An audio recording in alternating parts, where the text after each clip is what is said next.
from the paradise known as San Diego, the land of cheese and bratwurst in Milwaukee, the frozen tundra of Bismarck, and the sweet smell of oil and cow dung in Bakersfield is episode 9 of the Constitution of American Life with us, the Friends of Publius.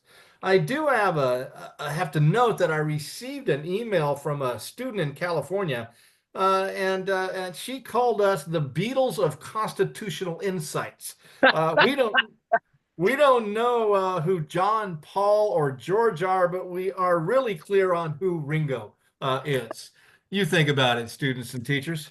So, in a world of political, economic, and cultural chaos fueled by the felon in chief, it is rare that anything surprises me. But I came across this announcement by the governor of Illinois, J.B. Pritzker, which did spark a little rise in my blood pressure and sparks in my brain. Here is what the governor said. The world's finest geographers, experts who study the Earth's natural environment, have concluded a decades-long council and determined that a Great Lake deserves to be named after a great state. So today I'm issuing a proclamation declaring that hereinafter Lake Michigan shall be known as Lake Illinois. The proclamation has been forwarded to Google to ensure the world's maps reflect this momentous change. In addition, the recent announcement that to protect the homeland, the United States will be purchasing Greenland, Illinois will now be annexing Green Bay to protect itself against enemies, foreign and domestic. I've also instructed my team to work diligently to prepare for an important announcement next week regarding the Mississippi River. And that one I can't wait for because I've always wondered why it's called the Mississippi and why it isn't called the Wisconsin or Illinois or something like that. Help me out, you Midwesterners. Where is the origin of the Mississippi? Minnesota. Minnesota. So why is it not called the? Well, actually, some geographers say that it's the Ohio River from up in West Virginia, and the Mississippi actually is a tributary to the Ohio. Oh. them are fighting words right there. Them are fighting words, yeah. I forget that Professor Moore is well trained in geography there. So hopefully, students and teachers, you know that was a little bit of a tongue-in-cheek, and I guess you call trolling, action of trolling by the governor of Illinois. But I found it to be hilarious. So, and also, what a time to be young and learning about the world with changes in the names of mountains, lakes, rivers, gulfs, college conferences, and constitutional principles. It has got to be tough to process all that is happening around the world. So the FOPs wish all members of Gen Z good luck as you attempt to figure out a world in which baby boomers so royally screwed up. So staying with the Beatles theme, let's turn to our scholars to determine whether this day in history, 1964, when the Beatles performed for the first time in the U.S. on the Ed Sullivan Show, is a need to know, nice to know, or nuts to know moment in history. Professor Kavanaugh. I think it's a nice to know. I don't think you need to know it, but I think it's nice to know it because you talk about the world's first truly pop band. My goodness, you just turn on Ed Sullivan and watch that performance. You can't even hear those guys because of the screaming folks in the audience, right? So it's kind of neat to know, nice to know in terms of the early forms of the British invasion and that type of thing, which seems so tame as we move through the 60s into the late 60s. Those guys seem such clean-cut young men at that point. But I think it's nice to know for sure. Professor Williams. You all know this stuff better than me. I'm gonna go. I think it's a need to know. I do. Because? Well, this is where I'm gonna be on thin ice because I don't have. I got you, Mike. I got you. I think it's need to know because that's obviously what Tim thinks, and I'm gonna. No, I just think that I think it marks an important cultural turning point in the United States. I think the Beatles coming to America, I think it changed the way we thought about music and celebrity. And yeah, I think everyone's responding then. Maybe I might be wrong here. I think everyone's then has to respond to that. And I think that changes the trajectory. Professor Moore. Mike said it all. If you cannot teach. Well, if you're teaching Music history. history, American history, and you always add a cultural component into your lessons, I think you have to put the Beatles at Ed Sullivan. Chris, you said band. I wondered, is this a transition from solo artists? Because I think of Elvis, I think of Sinatra and stuff. Is this the first big band in pop music? Um, no, there are other groups, I think, prior to the Beatles, but I think in terms of pop, when they first hit the scene, um, they may be the first serious. They may be at that time the world's largest pop band. So maybe I don't know, David. I have to think about that. That's a Well, good. I just think about who's the Texan who dies in the air? I mean, are they? Oh gosh, Richie I'm a brain. Valens, Hmm? Buddy Holly. Buddy Uh, Holly. So Buddy Holly and the yeah, Crickets, right? yeah. They were a band. I'm just wondering, like again, we had the big band sound of the 40s, but Well, then we get these solo artists. Dave Clark Five. Yeah. Um, Oh, that's right. That's right. I guess there are there, some, but there's some bands that are kind of there in this, but the Beatles do open the door. I mean, they do open the door for so many American and British bands. well, thank you, gentlemen and students and teachers. Again, I go down the rabbit hole with baseball and music there, so I apologize for that. But so in this episode, we will be discussing the fascinating and controversial decision in the city of Grants Pass versus Johnson from 2024, and its short and long-term impact on the understanding of the Eighth Amendment. So to start us off, let's turn to our friend from Wisconsin, who as a child dreamed of playing in the World Cup for his native land of Liechtenstein, Professor Tim Moore. So Tim, what was the consensus understanding of cruel and unusual punishment in the 18th century to the best of your learned mind? Yeah, the consensus was that everybody agreed that there should be no cruel and unusual punishments. No, I mean it's all you look at a lot of the colonial constitutions, you look at all of the early state constitutions, and that phrase is always there. So there's a consensus in a phrase. Now the problem is, what does that actually mean? There is no consensus because it's all over the map. I mean, all you have there's a great book on by a guy, Lawrence Friedman, who wrote a history of crime and punishment in American history, and it's a fascinating read. It reads pretty breezy. It's really good. It's a good book. And you're 2 chapters in, and you're just all over the map in terms of actual punishments and what was done. Now, there was a consensus that we didn't want to be Europe, so we didn't want cruel and unusual, and we're pretty convinced we don't want to be Europe, which also means we Americans may have had a consensus on proportionality more so than Europeans. The idea that maybe we shouldn't squash somebody's head under an elephant's foot if they blasphemed. So the consensus is a phrase, but there's a lot of variations on how that applies from colony to colony as well as state to state. It's interesting that some of the early pioneers, I would call them, in terms of penal codes in America were the Quakers.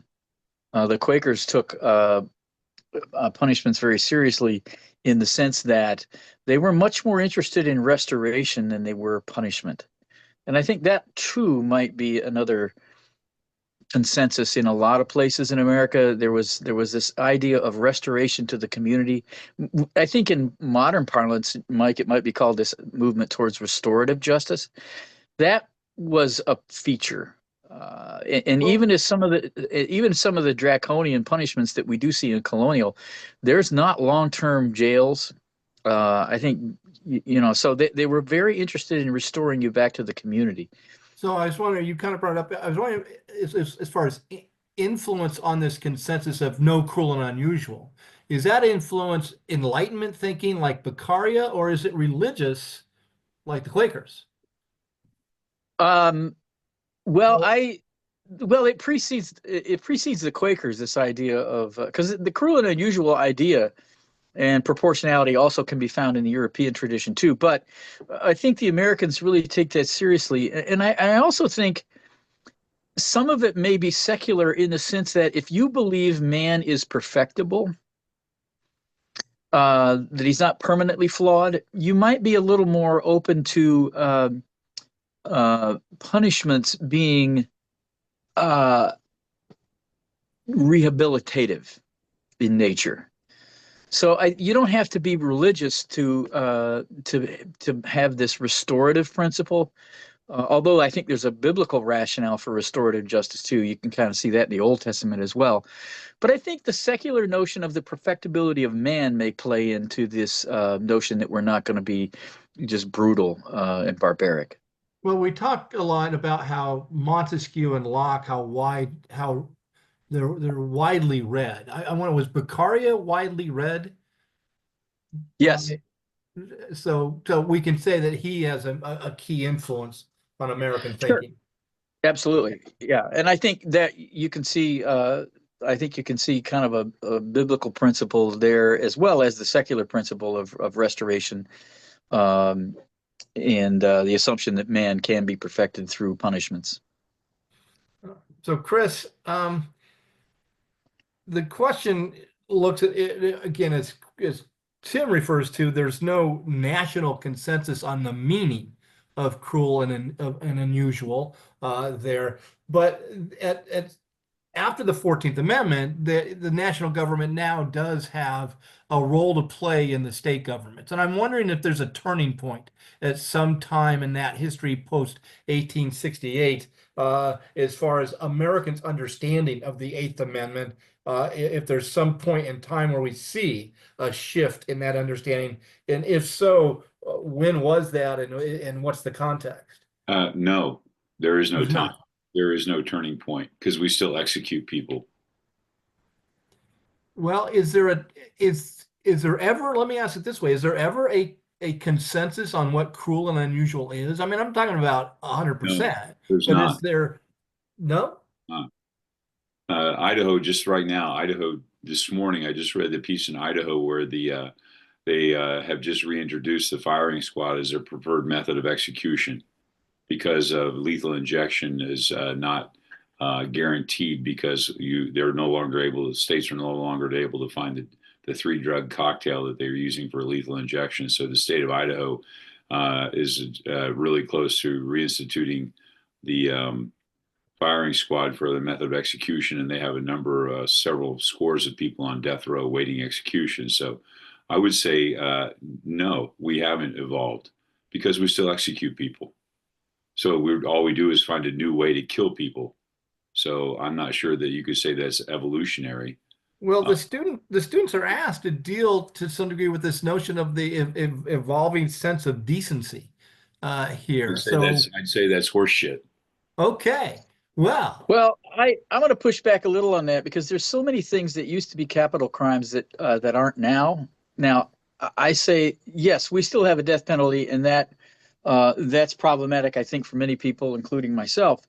But I think and I don't know when that turning point was, but we did, like even Jefferson was involved in revising the Penal Code of Virginia, took a lot of the things off the table that were considered capital crimes. So there's been some progress, evolution, alterations in the number of things that we consider capital crimes. I mean, we don't flog, we don't bore holes through your ears or tongues. So there's been some change. The sticking point to Chris's point is we still have capital punishment, and I think that's a reasonable argument. Is We that still have solitary confinement. Yep. We still lock up people, the diminished capacity. Yeah, but I'm not prone to argue from the extreme and from the exceptions rather than the rule. So, but your point is fair, but we still do some fairly solitary confinement. Holy cow! Yeah, that's I think psychologists are telling us that that's barbaric. But so I just wanted to push a little bit back on that. Yeah, we don't, we don't public hangings. We don't do that as much anymore. I think maybe Furman v. Georgia 72, if you want to think about Scalia laying out the four arguments about looking at the death penalty. But I'm just saying this because I'm taking a pretty hard stand on this simply because when we talk about cruel and unusual, I mean, we can talk about all these ancient methods or more modern methods. I mean, and think about what we decided to go through from hanging to, firing squads to gas chambers to the electric chair. We've gone through these methods, and now we come up with the more humane way to kill people, and that's through lethal injection with a three drug cocktail that we know doesn't always work. Well, correct me if I'm wrong, Chris, and I guess I want to try to understand where you're at. Is it your argument that the Eighth Amendment prohibits or could be interpreted to prohibit the death penalty or death by the state? Yeah, I think you could interpret it that way. Do you think that was in the minds of those of the 18th century or No. No. So, okay. No. But so would you, I mean, would you recommend that kids on that last bullet point, not use maybe as strong as a position, but maybe question this notion of evolving standards? I would absolutely rip that last bullet point to shreds. All right. That would be my contention. But we have, I mean, if you want to think about evolution, so do we do the terrible, terrible things like they used to? No. I mean, I always talk about this in class. If you guys remember Braveheart, at the end of Braveheart, William Wallace. Drawn quarter. Yeah. Well, not only he was put on the rack, right? Then he was disemboweled. Then he was drawn and quartered. And then they cut his head off and put it on a pike. And they had protections in the early 1500s when this happened to him. That's where we get the terms cruel and unusual from Britain. And that was neither cruel nor unusual. That's how they rolled. Right. So that's the way those are. I guess I'm just trying to understand, the court's use of this language isn't that what they're addressing?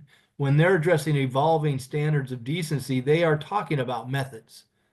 Isn't that their focus? That's to anybody who wants to jump on that? My question would be, does it matter how we kill people? But it does matter if you add up the number of capital cases versus the number of non-capital cases. I think I would suggest it's a bit dangerous to argue from the extreme, from the capital cases. It just seems to me there's been so much change taking place in so many of the mundane type of crimes, in how and how the penal system works in these mundane crimes rather than these extremes. I would just add, I mean, what Chris is getting at here is, I think it comes up in the Grants Pass decision, actually. I mean, how do we understand the phrase cruel and unusual punishments? I think the one interpretation is it's about a method. It's about the methods the state can use. So are there some methods that are cruel and we would not allow, versus are there just simply, is it cruel to have a law in the books where the state can put you to death no matter what the method is? And I think I hear Chris kind of making that argument, and that's what the homelessness advocates in Grants Pass are kind of arguing.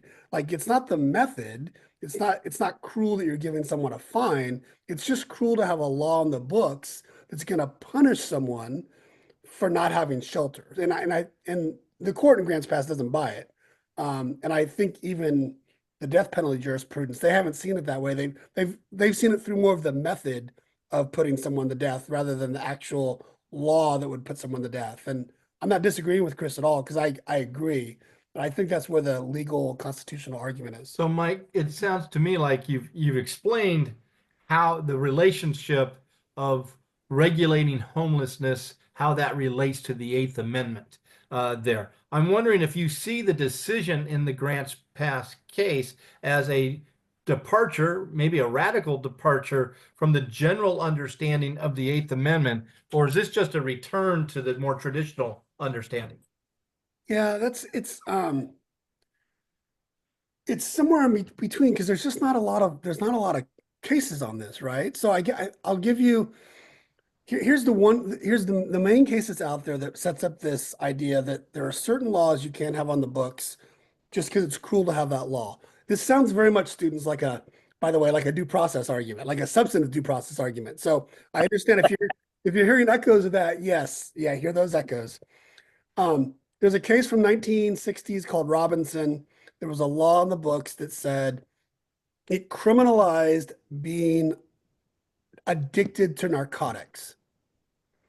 And the Supreme Court in that case said you can't have a law in the books that's addicting someone for being addicted to narcotics. Now, if you want to criminalize the buying of narcotics, the using of narcotics, but just being a narcotic, you can't do that. That's cruel and unusual, and it's unconstitutional.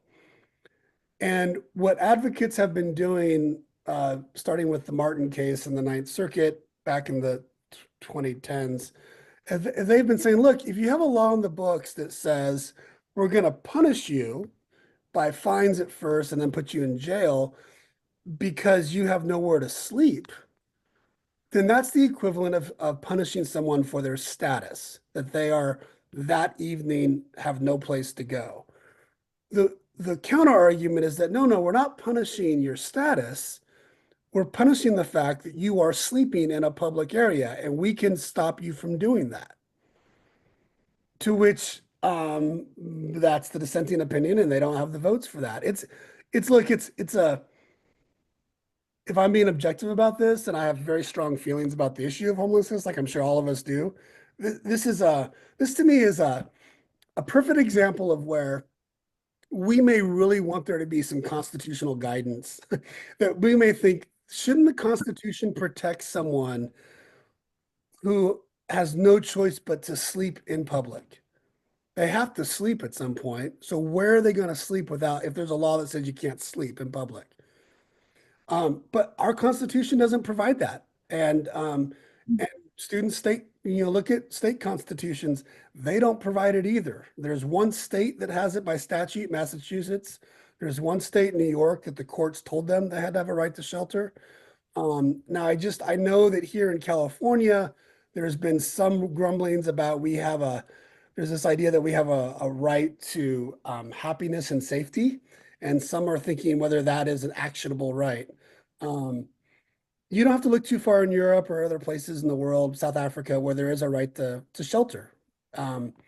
You could maybe make the argument in the preamble. Isn't this have to do with justice or domestic tranquility? You could make a substantive due process argument. And the other argument you could make, I'm sorry, I'm just rambling now. It would be an equal protection argument. Look, let me just read to you like what the statute actually said in Grants Pass. It said that you can't have a campsite. And a campsite is, quote, for the purposes of maintaining a temporary place to live. So you can't have bedding, a sleeping bag, or other material for maintaining a temporary place to live. So this means if you're a stargazer and you go out to the park, you take your pillow, take your sleeping bag, and you fall asleep. Are you going to get a fine? And the argument would be, no, you're probably not. Well, why not?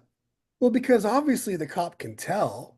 They can tell by what you're wearing. They can tell that the way you look. I'm putting that in quotes, right? They could tell you're not temporarily living there. You fell asleep. Does this mean a kid in their stroller when they fall asleep at a park? Right? I mean, that's the argument the dissent makes. And they say, well, no, of course not. That's not what's going on here. But if the law is not applied evenly, then you can imagine there might be an equal protection argument to say, look, you can't, if you're really going to have this campsite rule, then maybe we have to start giving everyone tickets who's falling asleep in the park. Just for clarification, Mike, the issue here, the cruel and unusual is in the excessive fines part of the Eighth Amendment, right? I mean, that's what they're looking at. Or is it cruel and unusual just one by denying them, the ability to sleep in a public place? Or Yeah. is or again, is it really about the fines It's not here and about that they can become excessive? no. It's not about the fines because the Okay. court and the dissent argue the fines here are kind of general applicability. Like it's $250, and so you can think of other laws that have to do with that. They would say that's not excessive.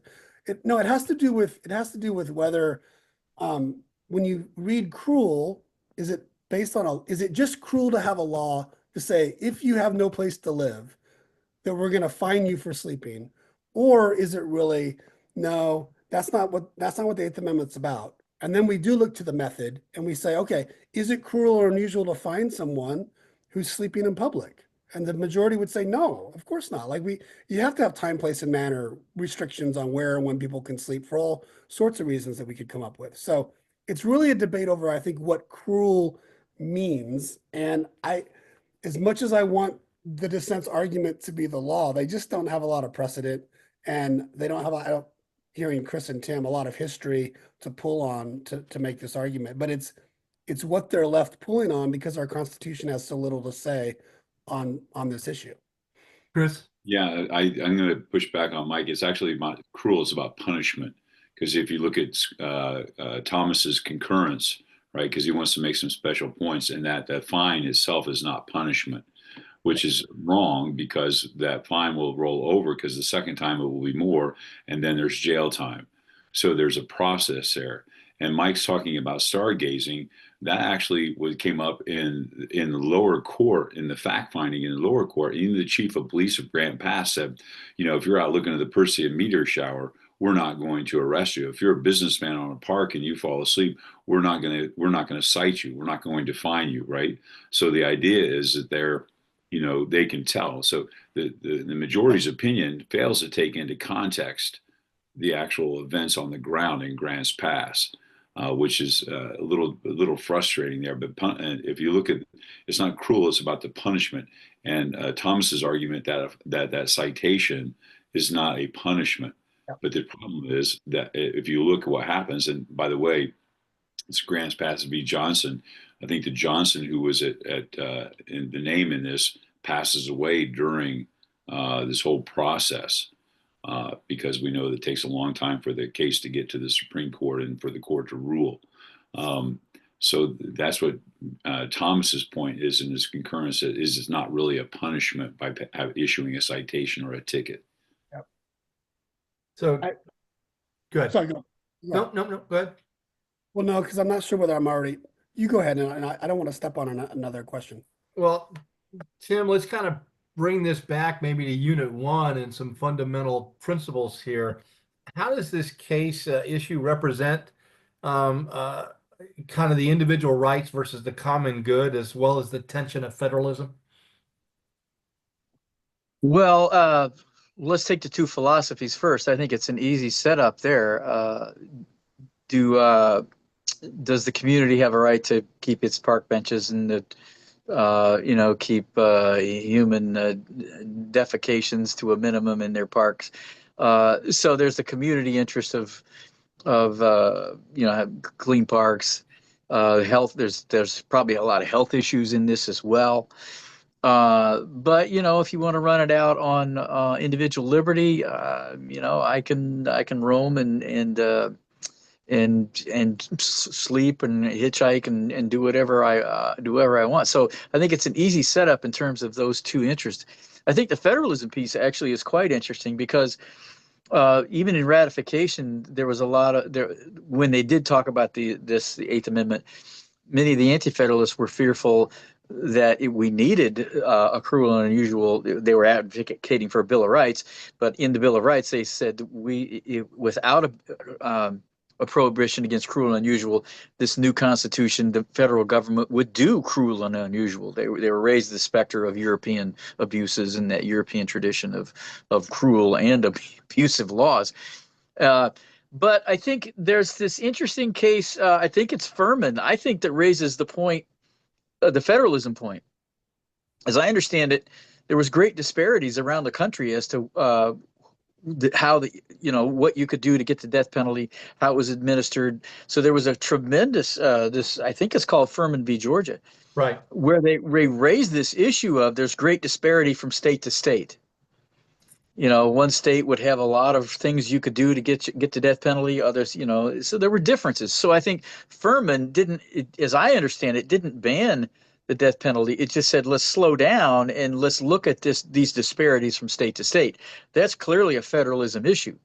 Well, it was a temporary ban. Yeah, But yeah, it ordered the states to come up with some, yep, and what was it? Gregg versus Georgia then yep, addresses that. And what is that, Chris? correct. Is that 2 or 4 years later? I can't Yeah, remember the time yeah. distance between Like Furman and Gregg. 76.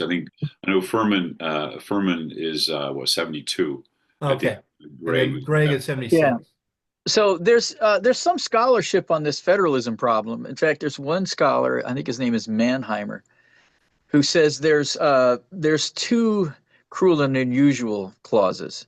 There's one that the states operate with, and there's one that the federal government operates with. And his argument is essentially that the federal courts, have been overly deferential because they don't want to wade into all the differences. We're back to state sovereignty here, really, in a lot of ways. This deference to states to create their own penal codes. And so there's a reticence of the federal courts to actually step in with cruel and unusual rulings in deference to how states operate within their penal codes. So, but I think the Furman and Gregg decisions are important in highlighting the federalism dynamic to this. I mean, even in your own state, I'm fascinated by, you guys were famous for the 3 strikes you're out. Well, that's not across, that's not across the country. There's variations around the country on that. So there's a federalism issue. I think, there's been some decisions about, youth and the death penalty. There's been some decisions about mental capacity and culpability, and there's variations from state to state on that. So I think there's a tremendous federalism problem in enforcement. And generally, the argument is the national courts don't want to intervene or don't want to be in the position to figure out continuity and universal principles from state to state throughout the country. I think the language that Brennan uses in Furman, and I was looking this up, so I've got it here in front of me. He talks about the essential predicate is that a punishment must not, by its severity, be degrading to human dignity, especially torture. Yep. A severe punishment that is obviously inflicted in a wholly arbitrary fashion, a severe punishment that is clearly and totally rejected throughout society, a severe punishment that is patently unnecessary. And he added, the function of these principles, after all, is simply to provide the means by which a court can determine whether the challenged punishment comports with human dignity. Yeah. I mean, I hear a lot of squishy. I hear a lot of squishy in that, in terms of divining what those things mean. Yeah. Yeah. Go ahead, Mike. Sorry, go ahead, Chris. Sorry, finish up. No, I was just, the arbitrary fashion reminds me of why Thurgood Marshall, when he was on the court, always said, if we're asked for a stay, wake me up, because we know we execute way more black folks in this country than we do white folks. Yeah. I just wanted to point out to the students back to the grants passed, because while federalism isn't something that's talked about a lot in this case, it's there in spades. There were over 80 amicus briefs for this case, and most mayors and governors were arguing to the Supreme Court, please overturn this Ninth Circuit ruling, Martin v. Boise, which had said you can't have an anti-camping ban unless you provide shelter, unless you have an option for shelter. And mayors and governors were saying, that's handcuffing us. How are we supposed to solve this issue with this? We have to get people off the streets. The advocates would argue, so this is really a city, students, this is really a city issue, city by city. And we've seen anti-camping bans just explode across the country the last year after this decision. But it's not the advocates were saying we don't think you can have any bans on camping, but maybe have a ban where you say, okay, you can't camp from 6 in the morning until 11 at night, or you can't camp unless there are shelter beds. I mean, they were looking for just a little bit of wiggle room to make to have the city do something, right? And the cities argued very, very passionately that they just could not solve this issue unless they could have just anti-camping bans. And to me, that definitely brings up federalism. It's definitely an Right. interesting way that federalism kind of operates with this issue. So, Chris, Mike's done a little bit. The kids are asked, to analyze and differentiate between the majority and the dissenting opinions in this case. And I find this question, once I kind of dug into it deeply, that it touches on many more issues than just, the Eighth Amendment. And one of those is the interpretive process of the court and the Constitution. So I'm wondering, from your perspective, do you see this as a difference between interpretive ideologies, between the majority and the dissent here on that is the method of interpretation, or is this just political ideology? Let me be careful here.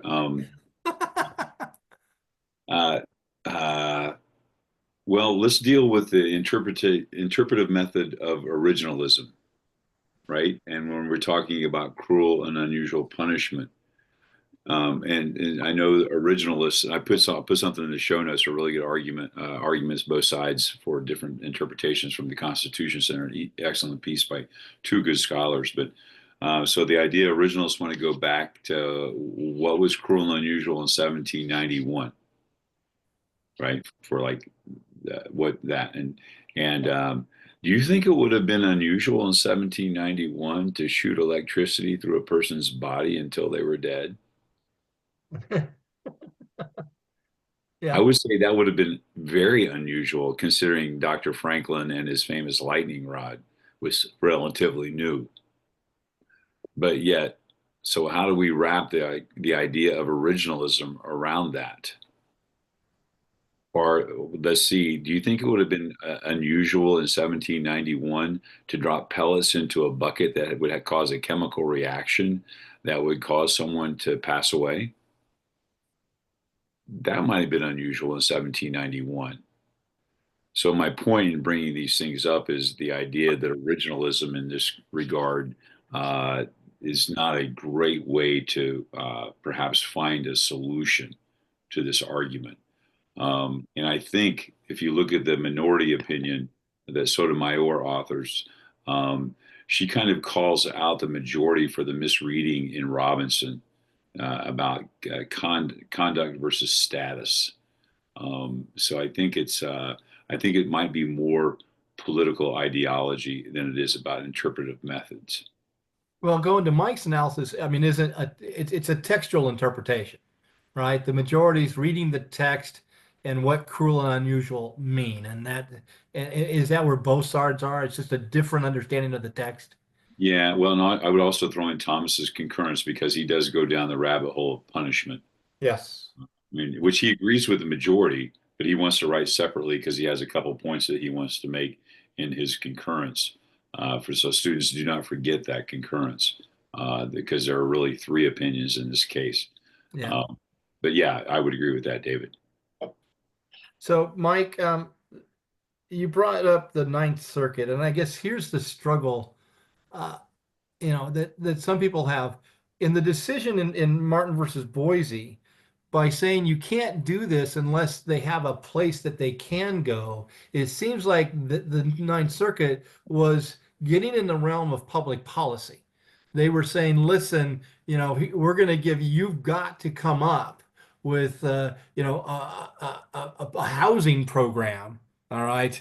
And if you don't, hey, they can sleep in a public place. So is that, again, something that we should be thinking about, or is the court delving into an area they shouldn't be? And with that, what do you see as the long-term impact of this decision on society? Okay. Well, I'll deal with the last part first. I mean, I don't think it's going to have much long-term impact. I think it's a pretty narrow decision. I think lawyers are already thinking about how to use the due process clause, equal protection. I don't think those arguments are going to work either. Like I said, I think this is where we want some constitutional principles and some wording, but it's just not there. So I think this is a pretty narrow decision. I don't see how this is going to implicate Eighth Amendment jurisprudence down the road, to be honest. Um, the the first part of your question about whether courts should be doing this, wow, we have time for this? I mean, like, okay, of course they should not be, right? The courts are not legislatures. The courts should not be doing this. And but the key here is you think about Brown and its progeny, right? All deliberate speed. If there is a constitutional right at stake and that right is being violated, then sure, it's within the court's jurisdiction to say, you got to stop doing this. Now, we don't care maybe how you integrate the schools, but you got to desegregate, right? Do it. But what you come up with, you come up with, right? Um, what's missing in this analysis is what's that fundamental constitutional right where the court can get into this. Um, and as much as I want there to be, I think in our Constitution, it's thin. It's thin. This is I think this question has been settled in grants past, but this issue is nowhere near settled. And Right. it's going to be up to states. I mean, states can always do more than what the court has said is allowed, right? Cities could say, we're still not going to put in an anti-camping ban because we don't want to be a place that is associated with that. And we are going to provide shelters for everyone because it costs just as much money to criminalize it as it does to maybe respond to it. So states and cities could do more, but I don't think trying to use the federal constitution. I wish I was as optimistic as Chris and as optimistic as Sotomayor. I love the dissent. I think it's an uphill legal argument. I had a question. Did any of to Chris or Mike, did unfunded mandates come up in any of this? Because it sounds to me, I mean, as I listen to this, we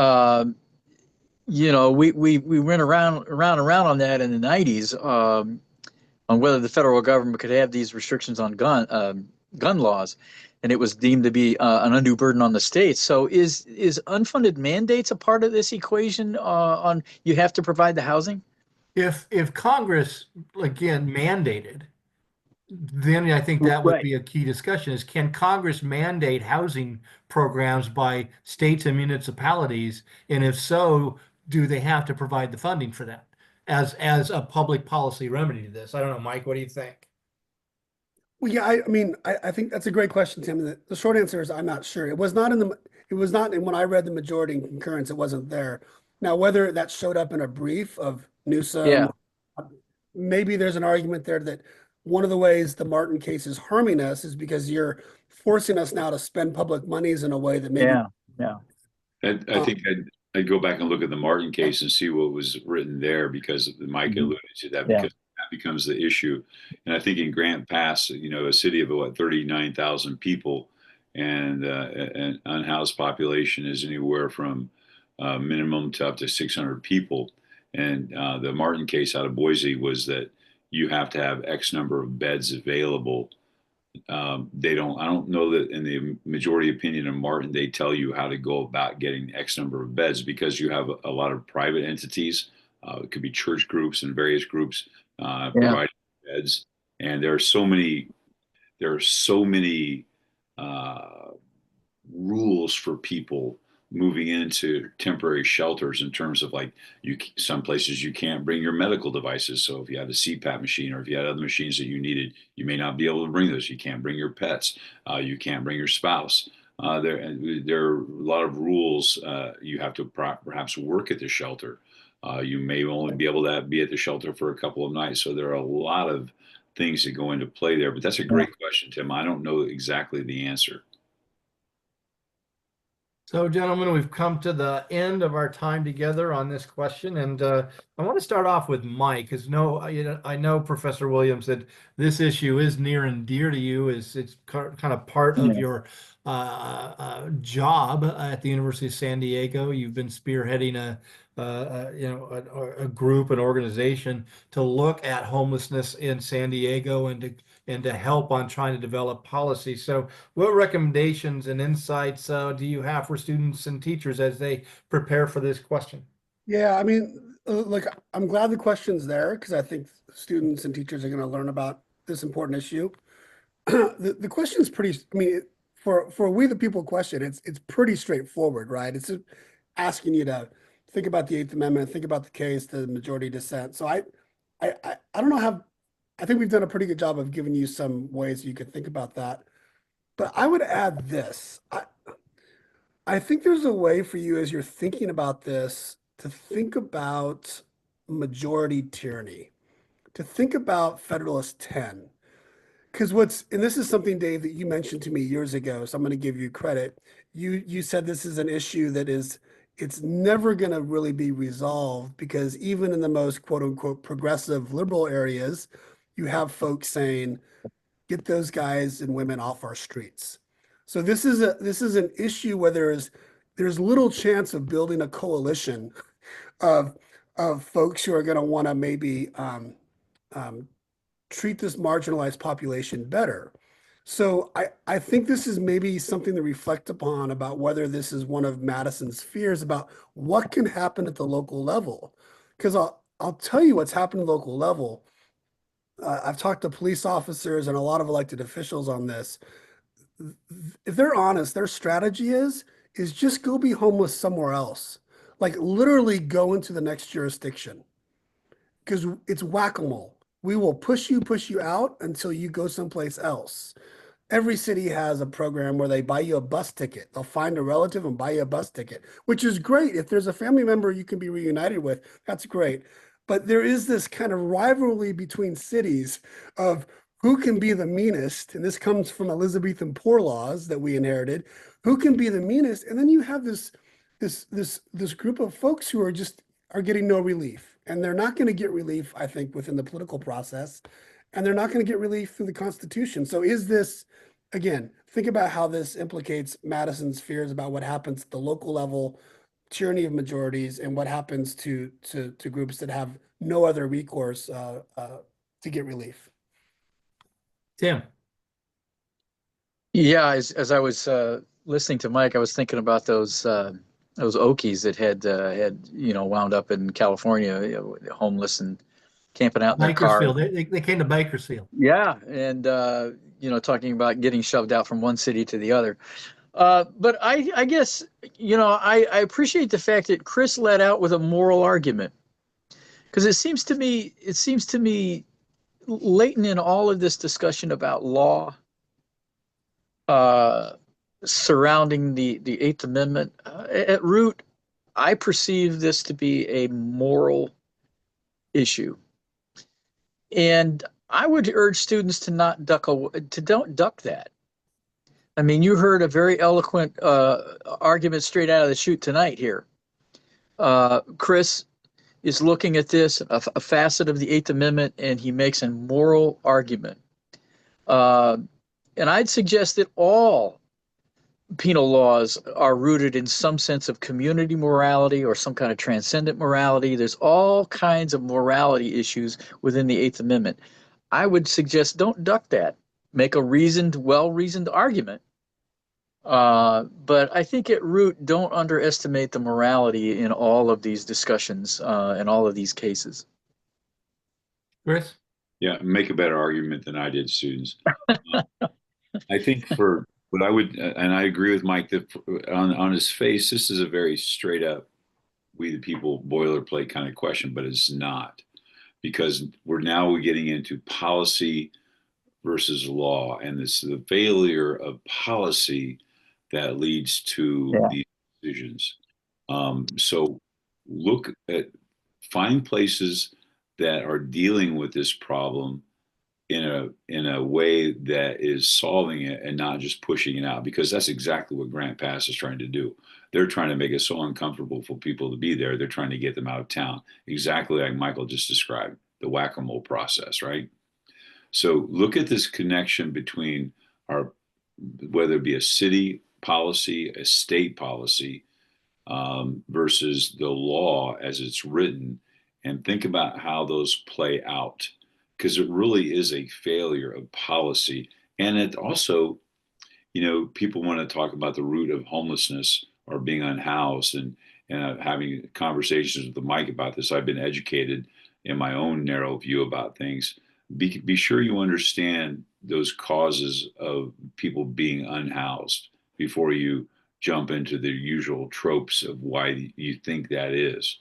Um, and think about again, is it a failure of law? Is it a failure of policy? And I think about that connection between our policies and our laws, and our laws and our policies. I'll leave it at that. Gentlemen, you did a good job there on recommendations and some further analysis. I don't think I have any more to add, just to remember some of the fundamental principles from Unit 1. Again, I do think, clearly Tim articulated there is a federal nature to this, the police powers of the state to protect the health and safety and public morals or welfare of society. But it also, I think, has been brought up, it's so complex and there's so many layers. Again, and it is a national problem. I don't believe there's any state in the union that doesn't face this to some degree, but I know in California, it's a heck of a problem. And it's not, and again, the people who are unhoused or homeless are as varied as the general population. I mean, you have people who have full-time jobs in the state of California who can't afford to live in Los Angeles or San Francisco. So they have a car or they've gone out and bought some kind of trailer there, but they want to park on a public street. And you have cities like Los Angeles, at least neighborhoods, saying, "No, no, we don't want those people parking their cars." So this does, I think, as Chris said, it's a little bit more complex as we get into the public policy issues. So we wish you luck on this. Chris, one more thing. I'm sorry. It makes me think. Tonight, our wind chill is going to be -27 in Bismarck, North Dakota. That's the projection. It's right now, it's -20. And we have an unhoused population, and we are short on beds. I mean, think about that idea. That's a That's a death sentence. Yeah. And I'm not trying to elicit. I'm just trying to get students around the country to think about this. It is a serious issue, and David is right. It's nationwide. I'm sorry, I wanted to add that. All right. Well, in our next session, we are going to be again dealing with a Unit 5 question, and we're going to be addressing kind of a scholar that's one of the favorites of Professor Moore, and that's Akhil Amar. They're actually pretty good friends, from what I understand, and be talking about the Fourth Amendment and the exclusionary rule. So I know Mr. Moore is really excited about next week's conversation. So until then, peace, love, yogurt tacos. Bye bye, bye bonds.